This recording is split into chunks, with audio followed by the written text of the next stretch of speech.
કે જોગી હોકર જટા વધારે અંગ લગાવે વહી ભૂતા દમણી કારણ દેહ જલાવે જોગી નહીં બળા જગદૂતા. જો જોગી સાધુ કેને કેવા કે આવા મહાપુરુષો કે જાકી સુરતા લાગી ગગનો મેન કાળ ક્રોધ કો દેવે દંડા. જાકી સુરતા અત્યારે બાપુ કે બાપુ સુરતા એટલે શું તો જોવાય ઈ લે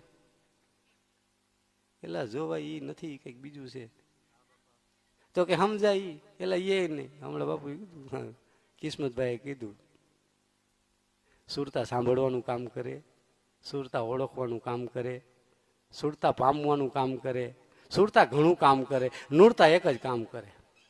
નૂરતા ખાલી જોઈએ છે કે નક્કી ન કરી કે નક્કી કરનાર પરસંતીમાં પારખનાર સુરતા છે. એમાં ત્રણ પદ ભેગા થાય તો જ ખબર પડે ને તો જ જાણ થાય તો જ ઓળખ થાય. દે ખંદા, નિરખંદા, પરખંદા. વાણી કરી વાણીનો ભેદ ન સમજાય. એક તો માણસ જે કઈ બોલતો હોય તમારે જો વાત સાંભળવી હોય, સત્સંગ સાંભળવો હોય તો કોઈ પણ વક્તાનું સ્ટેજ ઊંચું શું કામ બનાવે કે એને જોવો જરૂરી છે તો જ વાત યાદ રહે, નકર ના યાદ રહે. દેખંદા પછી નિરખંદા, જે બોલતો હોય નિરીક્ષણ કરવું પડે, પરખંદા પછી એને પારખવું પડે તો જ વસ્તુ યાદ રહે, નકર યાદ રહે અને તો જ આનંદથી કાંઈ કાઢીએ. નકર ભજનમાં ગયા હતા, હા કોણ હતા સૌદાસભાઈ હતા, બહુ મજા આવી. તો કે ભજન કે ના બોલ્યા? તો કે એ કઈ ખબર નથી, નામું ન યાદ રહે. શું કામ કે સાંભળ્યું નથી, ભજનમાં ગયા હતા. અમૂલક રાત છે ભજન છે ને એ જીવન તારવાનું. જો ભજન સમજાઈ જાય, ભજન સંભળાય ને ભજન સમજાઈ જાય ને તો સેજે જીવન પાર પહોંચી જાય એવું આ ભજન છે. એટલે સુરતા સુગર સમેટે જેને ઘટમાં સાહેબ ભેટે, આવી રીતે સુરતાને સુગર સમેટવાની છે. કઈ રીતે? પેલા જોવું, પછી નિરીક્ષણ કરવું, પછી ઓળખવું. એનું તમને ઉદાહરણ આપી દઉં. આપણે ઘરની અંદર બેઠા હોય, રસ્તાના કાંઠે ઘર હોય, પછી આપણે જોતા જ હોય ડોરા ફાડી ફાડીને, પછી એમ કહી કે કોણ નીકળ્યું? કે ભીમભાઈ નીકળ્યા. ના, ભીમભાઈ જેવા હતા. જો ભીમભાઈ જોયા તો ભીમભાઈ જેવા હતા. કઈ ભીમભાઈ ન કહી. શું કામ જોયા તો કાં ન કહી? કારણ કે નક્કી નહોતું કર્યું એટલે નિરખ્યું નહોતું. નિરખ્યું હોય, જો જોયું હોય, નિરખ્યું હોય, બે પદ હોય, ત્રીજું પદ ન હોય ને તો નક્કી ના કરી શકીએ કે કોણ હતું. કે ભીમભાઈ હતા, હા ભીમભાઈ જ હતા. આમ ગયા કામ તો એ ખબર નથી, કારણ કે પારેખું નહોતું. એટલે જ્યાં સુધી નિરખંદા, દેખંદા, નિરખંદા, પરખંદા આ દલમાય. હવે ક્યાં ગેટ ગોતવો? જણ ઝાલડી વધે ના ઘટમાં ઓહોની વાગી છે દાસી જીવન સાહેબ છે. તો ઈ ઝાલડી ન સંભળાય એને ધન્યવાદ છે, અહોભાગ્ય છે, સારા ગુરુનો ભેટો થયો છે. અને નો સંભળાય ને તો સાંભળવાની કોશિશ કરવી. એમ ન સંભળાય તો ગુરુ વિના જ્ઞાન ન ઉપજે. ગુરુ વિના જ્ઞાન ન ઉપજે, ગુરુ વિના મિલે ન ભેદ, ગુરુ વિના સંશય ન ટળે ભલે વાંચો ત્યારે વેદ. ક્યાં ગુરુ ભેટે ત્યારે એ સંભળાય.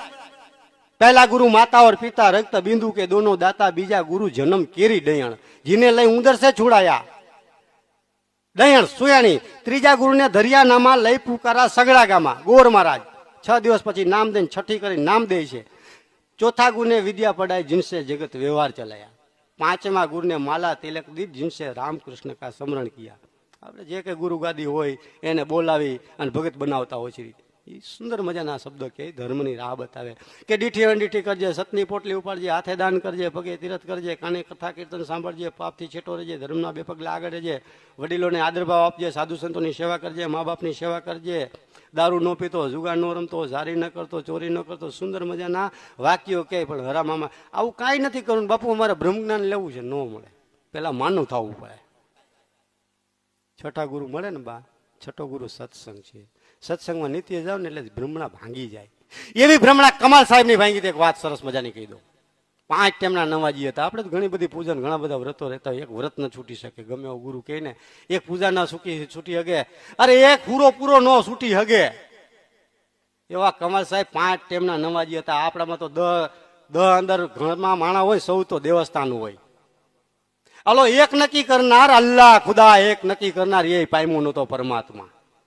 એવું કમાલ સાહેબ કહે છે. રોજિંદો પોતાનો નિયમ. અને કેવો 5 ટાઈમનો નમાજી પાક માણસ.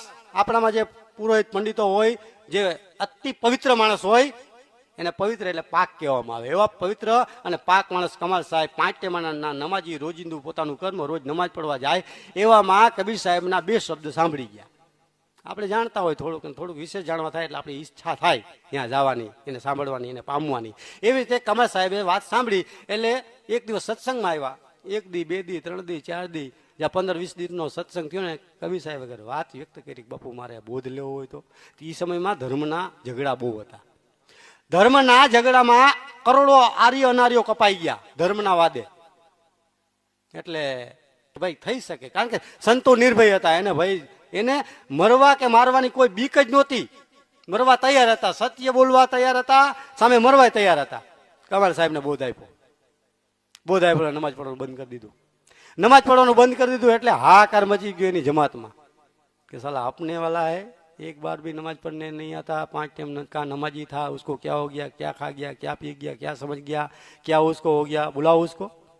એટલે જમાત વાળા બધા ભેગા થઈને 4-5 જણાને મોકલા એના ઘરે કમાલ સાહેબના, જઈ અને કીધું કે હે કમાલ, આપકો મુર્શિદ મુલા બુલા રહે હે, જમાત મેં હાજર હો. એટલે સમાજ એટલે એની સમાજ બધી ભેગી થઈને બધે પ્રશ્ન કર્યો. ઘણા બધા મોલાનાઓ ભેગા થયા. કમાલ સાહેબને જમાતમાં હાજર કર્યો, 2 હાથ જોડી અને કમાલ સાહેબ કહેવા માંડ્યા, હે મેરે આકાઓ, મેરે મોલાઓ, हे मेरे नात वाले, क्या मेरा काम है? बोला, हे कमाल, तू 5 टाइम का नमाजी, एक बार भी नमाज पढ़ने के लिए नहीं आता, तेरे को क्या हो गया?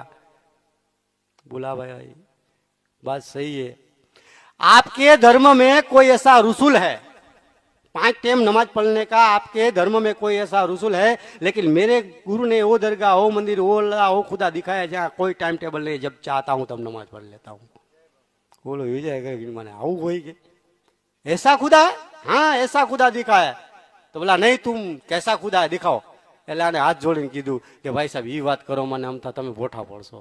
એટલે કે નહીં, ऐसा नहीं चलेगा, उसको बताओ खुदा कैसा है तेरा. પછી અમે કીધું કે તું मेरे में से ऐसा है कोई मुर्शिद मौला जो दम में खुदा बतावे. હાલો બતાવો મને. ऐसा है कोई मुर्शिद मौला जो दम में खुदा बतावे, आ 184 का फेरा छोड़ा कर जन्म मरण का भय मिटावे. આ જન્મવું મરવું મોટી બીક છે. એ સાયાજી અમને ડર લાગ્યો, એક દનકો ઘરી પડકો. હવે આવી બીક છે કોઈને? ભાઈ જેને બોધ લીધો હોય કોઈ આવી બીકથી લીધો છે?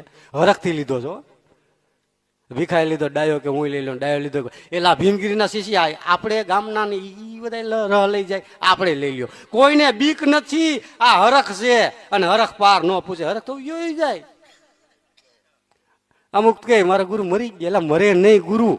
હા બાપુ મરી ગયા, એટલે નો મરે તે તારા ગુરુ મર્યા એવું સમજાયું છે. અહીંયા એમ કે ગુરુ અજર અમર અખંડ અવિનાશ છે. ગુરુ શ્રેષ્ઠીનો સર્જન કરતા છે, એને તમે મારવા બેઠા. એટલે દેહ સમજો ને દેહ જાણ્યો. આ દેહ સમજે, દેહ કા ગુરુ દેહ, શબ્દ કા ગુરુ શબ્દ, નિજ કા ગુરુ નિજ હૈ, અવિનાશ કા ગુરુ અવિનાશ હૈ. અવિનાશ થઈને આમે આવે ને અને બ્રહ્મ થઈને આમે આવે ને તો બ્રહ્મ નક્કી થાય. ને બ્રહ્મ નક્કી થાય નહીં, કાનો પૂંજો જેઠો નક્કી થાય. અને એ તો હું તું થાય ને. એટલે કમાલ સાહેબ કે 5 तत्व है दरगाह के माई को, ये मन का तक क्या बनावेगा? आ मन को मुंडा पे मुझको ले जाकर कोई बिस्मिल्लाह कलमा पढ़ाएगा. ऐसा है कोई मुर्शिद मौला जो आ दम में खुदा बतावेगा. मैं मोरम हूं दीदारो जा पे मेरा ही चेहरा खुलावेगा. દાદા જીવણે કીધું કે આપો આપને દિયે ઓળખાય એવું પદ છે આ. मेरा ही चेहरा मुझको दिखाकर कोई नूर नबी से मिलावेगा. मैं मोरम हूं दीदारो जहाँ पे मेरा ही चेहरा खुलावेगा. मेरा ही चेहरा मुझको दिखाकर कोई नूर नबी से मिलावेगा. ऐसा है कोई मुर्शिद मौला जो दम में खुदा बतावेगा.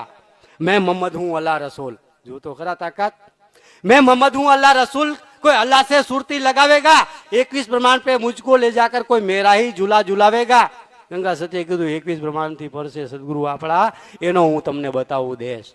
માન મૂકીને આવો મેદાનમાં તો હે પાનભાઈ રમાડું હું તમને 52 બાર. मैं मोहम्मद हूं अल्लाह रसूल, कोई अल्लाह से सुरती लगावेगा. 21 ब्रह्मांड पे मुझको ले जाकर कोई मेरा ही झूला झूलावेगा. कहता है कमाल कबीर का बालक को तन की किताब सुनावेगा.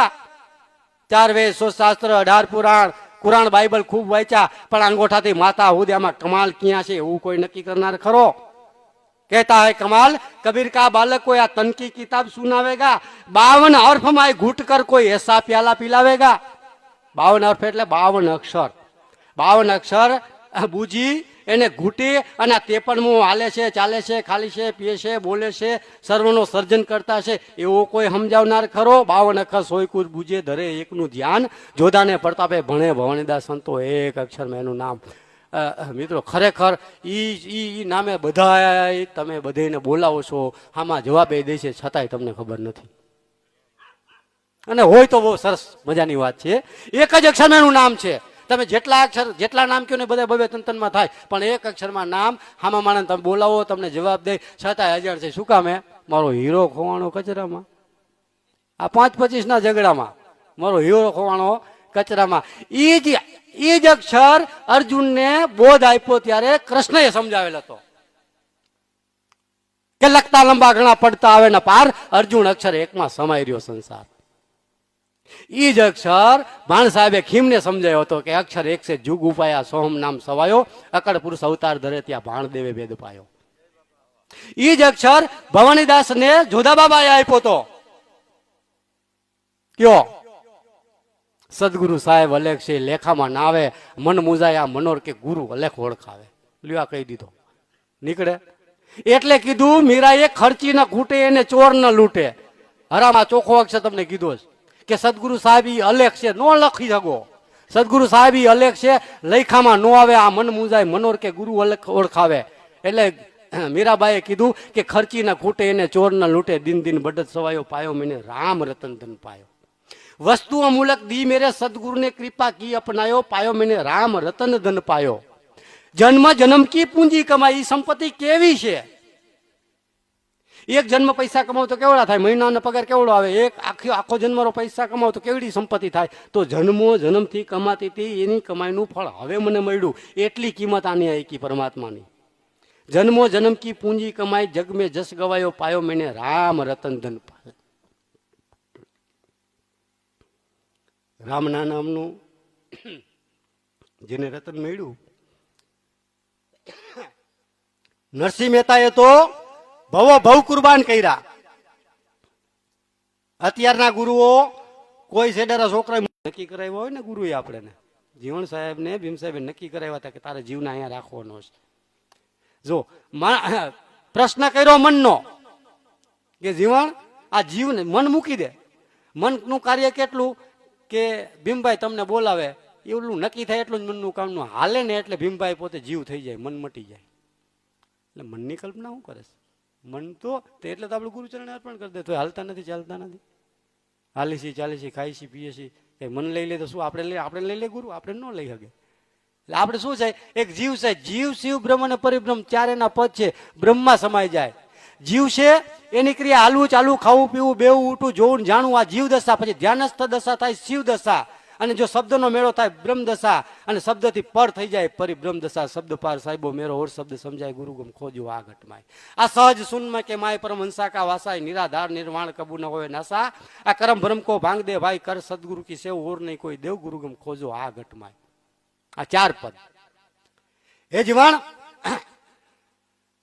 વાગે જ્યાં આનંદ તુરા જોતું અખંડ જળહળે વર્ષે નિર્મળ નુરા. 5 તત્વ 3 ગુણ 25 લે વિચારી મથન ગોત મૂળના તત્વ લે તું તારી. ગણાય તત્વ તારે. કયું તત્વ તારું? પ્રાણ તત્વ. કયો તત્વ?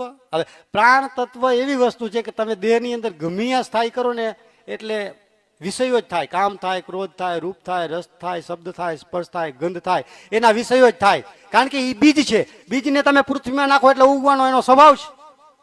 એવી રીતે પ્રાણને તમે દેહમાં સ્થાયી કરો. જો એટલે રૂપ થાય, સાંભળો એટલે શબ્દ થાય, ચાખો એટલે સ્વાદ થાય, અને સ્પર્શ કરો એટલે પારક થાય.